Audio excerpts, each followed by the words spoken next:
Hello, everybody. Happy Tuesday, September 17th. It has been a long 5 days, the past 5 days. I had my surgery done on Thursday. Yeah, I'm officially a cyborg for at least a very long time. Um, yeah, no, the surgery went well. I'm just diving right into it, by the way. Surgery went well. Excuse me. Last video I made, I was coughing up a storm. I'm only coughing right now because I'm thirsty. And I have a little tickle in my throat. I've got to drink water. Of course, drips all over me. No, but surgery went well. Surgery lasted about 3 hours, 3.5 hours. I think I was on the operating table at 11:15, and I remember just barely coming to in the recovery room at 2:30, I believe. So yeah, I was out for quite a while. I do remember being woken up in the middle of it. That was a surreal experience because um, the type of sedation I was given was not general anesthesia, so it was not like completely out cold. Like no matter what we do, we can't wake you up. It was literally like they just like Alex, wake up, like in the middle of it. Like they were literally just like tapping my shoulder. Like that's how like sedated I was, where I was just barely like napping. But they could wake me up so easily. Not to the point where I could feel everything that was going on. I didn't feel a thing. But to the point where I could be coherent enough to be able to tell them that the stimulator was working. So I only remember like about 30 seconds of it. They told me I was awake for 5 minutes. I only remember about 30 seconds. But for the 30 seconds, I remember telling them the stimulator's stimulating the wrong leg. And I remember that because I was laying on the table and they said, "Okay, we're gonna turn it on." I said, "Okay," and they turned it on, and my right leg was buzzing like crazy. I'm thinking, okay, that feels great, but it's the wrong fucking leg. So I'm thinking like, oh shit, this is gonna go badly. So I was like, nope, wrong leg. And they're like, what are you talking about? I'm like, I can feel it, but it's not my right leg. And like, okay, we're gonna turn it off. We're gonna reposition it. Okay, have it now. And I'm like, nope, still the right leg. I said that I think 3 or 4 times, and then I was back out, or that's as much as I remember. And I remember like the second I was like starting to go like blurry again. I'm like, no, no, no, no, no, because I'm thinking like, no, I told you the wrong leg. Like, why didn't you fix it? Like, I felt like I should be able to feel the left leg, but apparently I was awake for like 4 minutes longer than that, and that's all I remember being awake. But yeah, so that was a little nerve wracking because I remember waking up from the whole surgery and thinking like, oh shit, and I cranked the stimulator up because I was like, I really got to make sure that they put it on the right leg because I'm gonna be really freaked out if it's not. And for anybody that doesn't know about the stimulator, I'm gonna re-explain it in this video. I'm gonna try to do it in a lesser amount of time than I did the other one, even though the other one was far less sophisticated than this one is. So this one I had anchored to my spine. Oh, so I'm going to get into what happened after my surgery later, but right now I'm going to talk about the actual stimulator itself. So right now I have a little flat disc about a little bit shorter than my tube of chapstick, a little bit shorter than that, but I mean way smaller than that. But I mean like lengthwise, it's a little bit shorter than that. It's a little metal or plastic lead, and it's in my T8, T9, T10 in that spine area. So what they did is they made an incision along my spine at I think T10. Yeah, because it gets bigger as you go down. So yeah, T10, and then they made a hole in my spine, and then they slid the paddle in through the hole. And my doctor said we're gonna try to do it minimally invasive through a hole, and if we need more space, because obviously they're not going to jam it in there because it's right on top of my spinal cord, it's sitting right on top of it. So they were like, if we need to make the hole bigger, we're just going to take out part of the vertebrae and just put that thing in there real easy. But we're trying to do this so we don't have to take away part of the vertebrae. So they didn't have to. They just made a hole and they slid the thing right in there. Apparently that worked well. And then the incision down by my right flank is, because they said before the surgery, do you want the left side or the right side for the battery? And I said, my left side has always been a mess. My left leg, my left arm, my left shoulder, left side of my neck, left side of my face, my left side of my mouth is a mess, left hip, left back, whatever. I just like everything on my left side has always sucked. So let's put the battery on the right side. And holy crap, did that bruise a lot. I was actually freaked out. I messaged my doctor and I was like, it is really, really red. And like, it's just a bruise. I'm like, but it's really red. And my brace just fell on the fucking ground, of course. I can't bend over because I just had surgery. Oh, that did not feel good.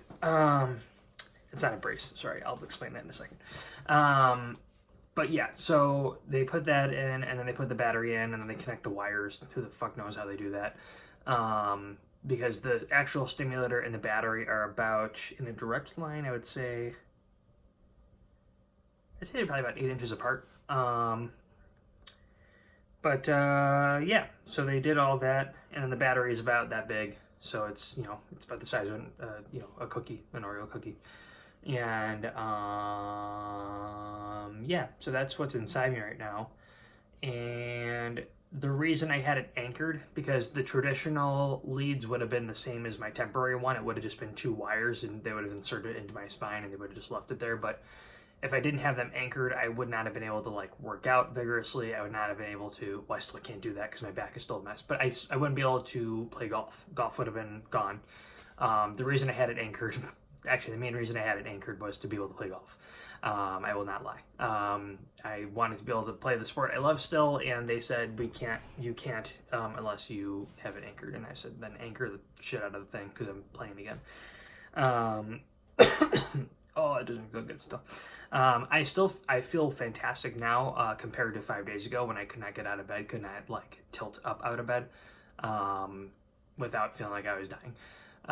That's a poor choice of words, and I'll talk about that in a second. So anyways, so my rapid talking is probably confusing a lot of people, but feel free to comment underneath the video and like ask about it. I will answer all the questions in the comments that you guys have, or you can personally message me on Instagram, whatever, because it is truly fantastic and tremendous and just very fascinating technology.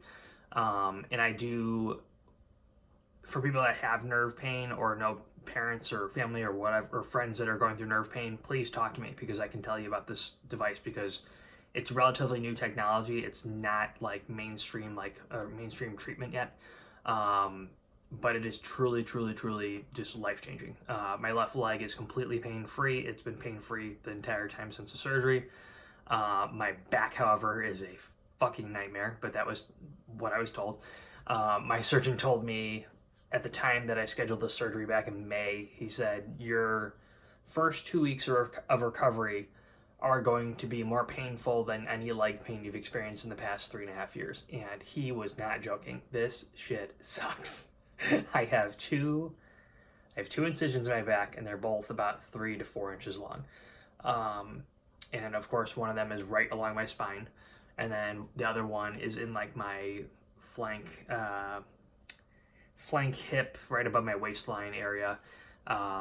Which, as anybody knows, when you sit down, all of your skin in like your belly torso area kind of compresses. So when you have compression on an incision that's really fresh, it feels like you're rubbing salt in a paper cut. It's fucking awful, but totally worth it. I'm not saying it's not worth it. I'm just saying he was totally right. This fucking blows. So I have the same remote as I did for the temporary one. So I unlock it with the side button. You hold it down until the green buttons light up, and then it connects, and now it's connected. And then I'm going to try to make weird faces like I did in the first video I did this for. And then if I want to turn the stimulator up, I just hit the plus sign and the percentage will go up. Like right now I can really feel it in my ribs because the stimulator runs all the way up through my low back up into my spine. So the stimulator I will feel an effect when I turn it up all the way through my rib cage. That's normal because the nerve runs all the way up through the low back, through the low abdomen, all the way up to the back. So totally normal to feel it. It's just very strange because it literally feels like if you have like one of those like self massagers and you just held it to your side, it feels like that, but at a lesser scale. But That's a little too much for me, so I'm gonna turn it back down, and then it's just gonna take a second. And now I can barely feel it, but it feels good when I can barely feel the buzzing. That's actually like my ideal level, because there's another program under Line that runs 24/7, where you know, even if I turned this one all the way down to 0, there'd be another one running constantly. So no matter what, there's something going. But like if the stimulator all of a sudden went out of control, or if like I laid on it by accident and I couldn't get the minus button down enough, like to where it was starting to hurt, I get this red button and it'll literally just turn therapy off. So then that means the entire stimulator inside me is completely off. I will have to do that. I'm gonna turn it back on, but I will have to turn it off when I go through like fucking leave that in the ground. I will have to turn it off for like certain things, but I'm not really sure. Like I'll talk about that with my doctor in a couple weeks, when I see him for my post-op, or a week from Wednesday.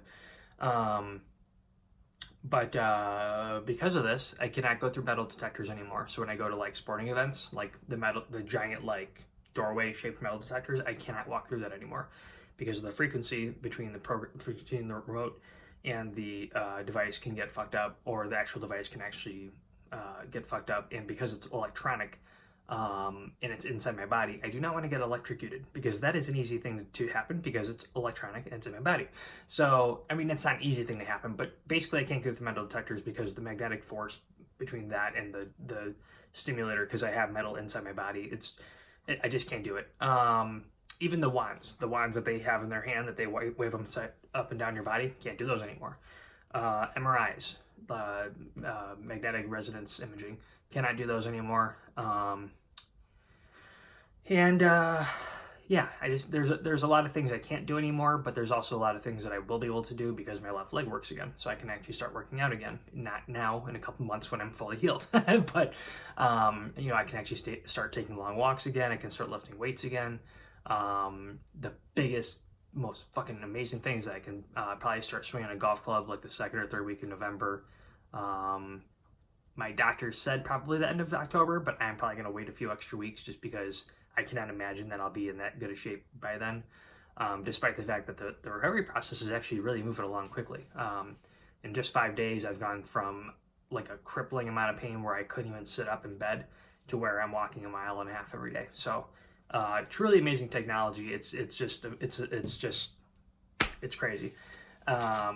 But for those of you wondering how I charge the thing, because it is a battery, I have this extra charger. So I actually have a charger for the charger that charges the battery inside of me. So I have to charge the charger, and then I have to use the charger to charge the battery. This thing, when I turn it on, so it does it wirelessly, obviously. So the back side goes into this little like sleeve here, and I wear like a belt around my waist. I'm not going to do that right now. Yeah, so I wear it around my waist. I do it like 20 minutes every day. I actually maybe I will do it right now, because I do have to charge it for the day. Just because it's easier to charge it like 20 minutes a day rather than like 3 hours every 5 days or whatever. I think I charged it for 25-30 minutes yesterday. But anyways, the way that it works is you turn it on and it starts beeping, and then when you put it in the sleeve and you put it on your skin, it has to be within 2 centimeters of the battery, so it has to be flush to the skin. With the bandages on, it was barely finding it, but now with the bandages off, it's no problem at all. But yeah, so when it's beeping and you find the battery in my body, or when I find the battery in my body, the beeping will stop, and that means it's charging. And then when it's done charging, it'll do the same beeping as it does when I turn it on, but double beeps. So it'll be beep, beep, beep, beep, beep, beep, instead of... So instead of that, it'll beep, beep, beep, beep, beep, beep, beep, beep, when it's done. But I do need to charge it, so I figure, why not? You know, might as well demonstrate it while I'm already on my YouTube video. And there's like a plastic clip I need. Bear with me for a minute here, because this is only my 3rd time charging it. And of course I'm leaning against the pillow, so that's gonna be more fun. So you hear the beeping. I'm gonna shut up for a second. You'll hear it turn off. Ow. Yeah, so that beeping means that the stopping beeping means that's off, and then I gotta feed this through here. Yeah, this belt is so weird to put on. Yep, so I'm just gonna stand up real quick. Yep, so it found the battery, or I found the battery, I should say.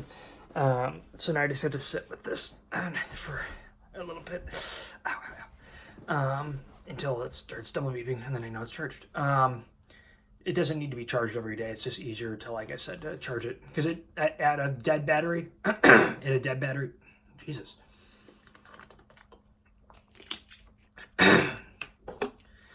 Excuse me. At a dead battery, there we go.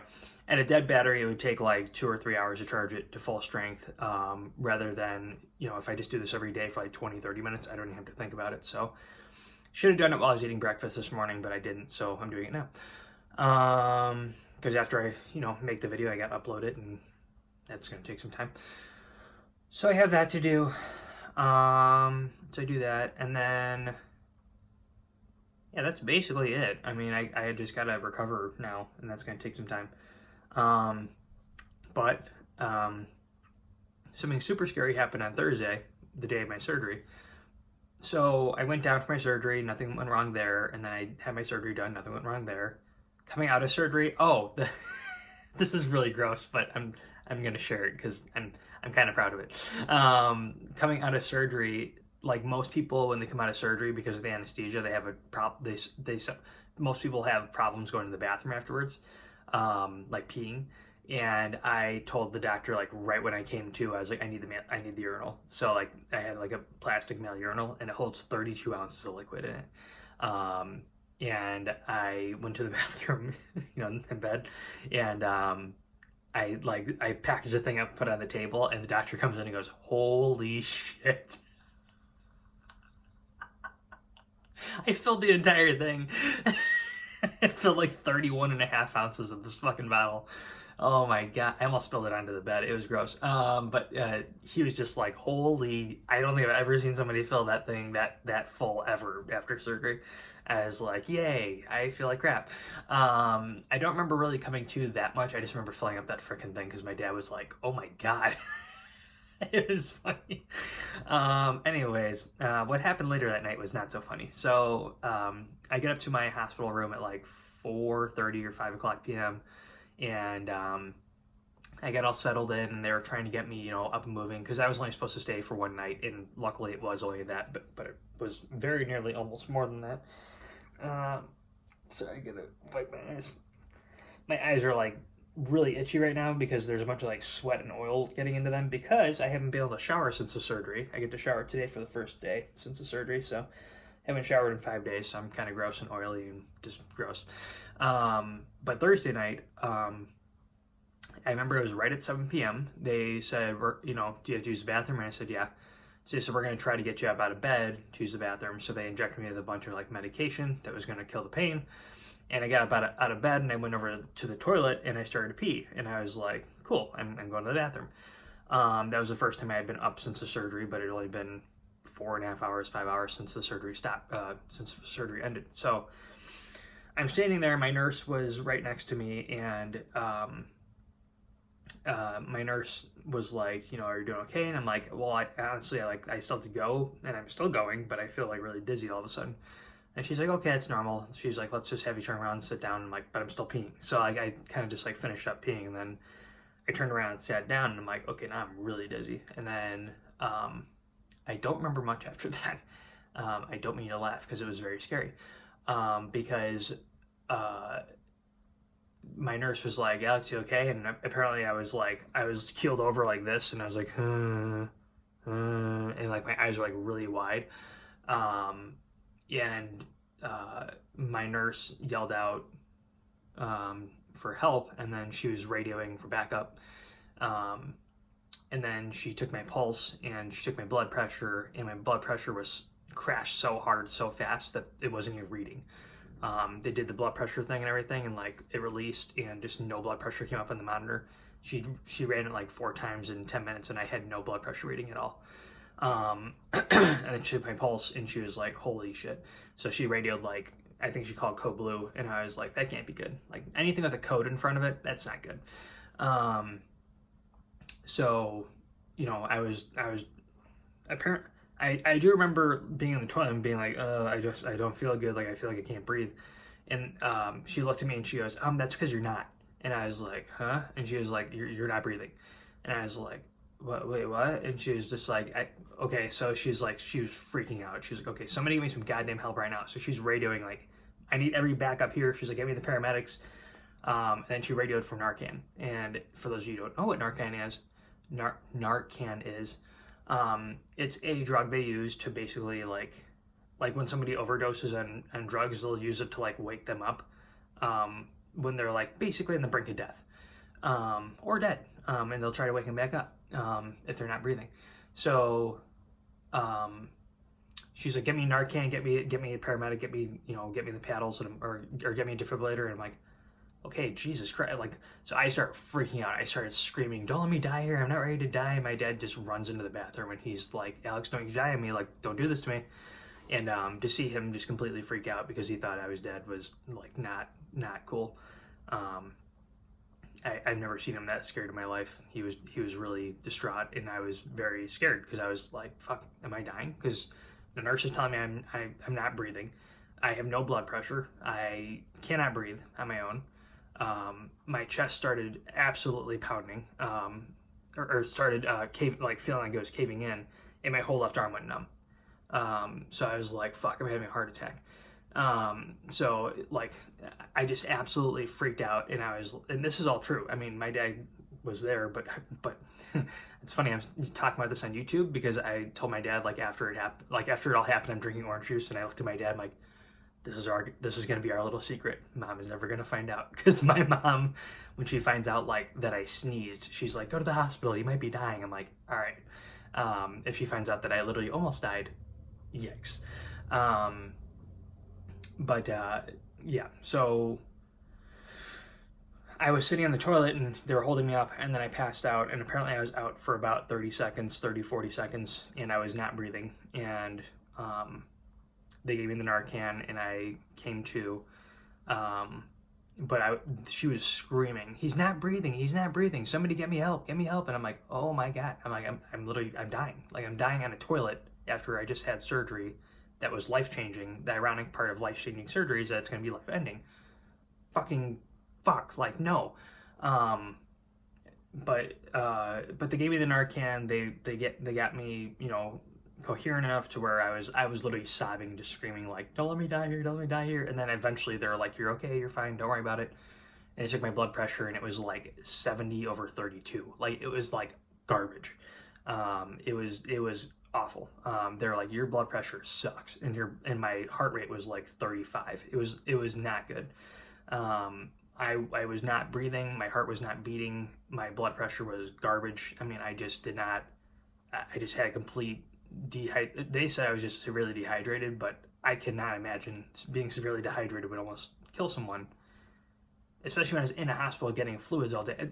Nothing made sense. I was so confused, and shockingly, the next day I was still released because I asked them, like, shouldn't I be kept a few more days? And they're like, no, you're fine. I'm like, okay, I just almost died. That's no big deal. But yeah, I literally was on the toilet having a nurse screaming that I was not breathing, telling me I wasn't breathing. I couldn't breathe. My chest felt like it was caving in. My left arm went numb. I passed out for like 30-40 seconds, and when I came to, like, fully to, like, where I was fully awake again, I was in this, like, I don't know what they call it, but basically where they yank me up and I'm grabbing onto a bar, and then I'm sitting against a board. It was like a standing sitting device. So like I was holding onto a bar, sitting against something with my knees leaning against something. So I was standing, but sitting at the same time. It was a very weird contraption, but it worked. But they were wheeling me over to my bed, and literally there were like 20 doctors in my room. There were 4 paramedics on standby. They had a stretcher there. They had an ambulance ready to go, which I thought was ironic because the building that I was in was actually across the street from the hospital. So I would have had to have an ambulance from my building to the hospital 200 feet away. But yeah, so I came to, and there were so many doctors in my room, and my dad literally just looked at me and went, "Don't do that to me again." And I was like, I don't know what the fuck just happened. It's very foggy, it's very scary. I still remember a lot. I remember lots of it. It's just like there are certain, like obviously passing out, I don't remember. And what happened when I was passed out, I don't remember. But it was very, very scary because I literally almost died. And you know, credit to my nurses and my doctors for getting me the help I needed immediately. Um, because within, I think, like 10 minutes of when the incident started, I was back in my bed drinking orange juice, totally fine. But yeah, that experience really made me see that I am not ready to die. Like, because I know in these videos I've talked about how I've had past suicide attempts because I just thought, my life wasn't worth it or whatever.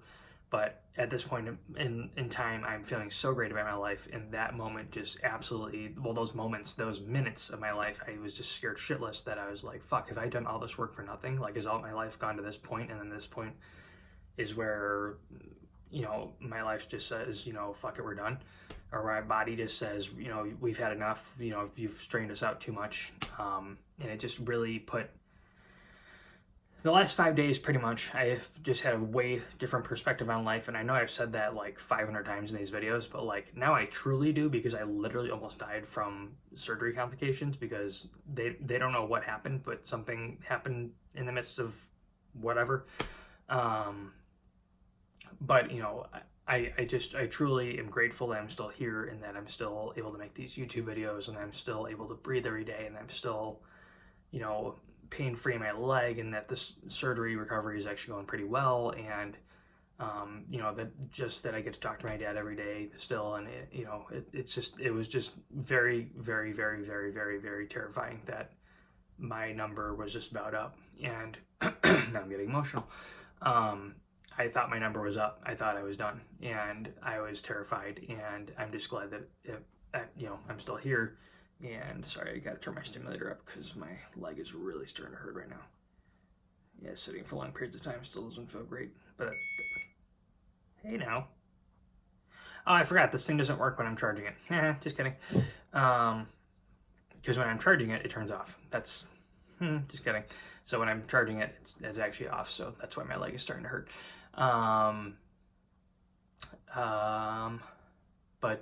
Yeah. So that happened, and that was just a really big shock to my system because I was just like, fuck, I don't want to die yet. And for all those times that I wanted to, it's just,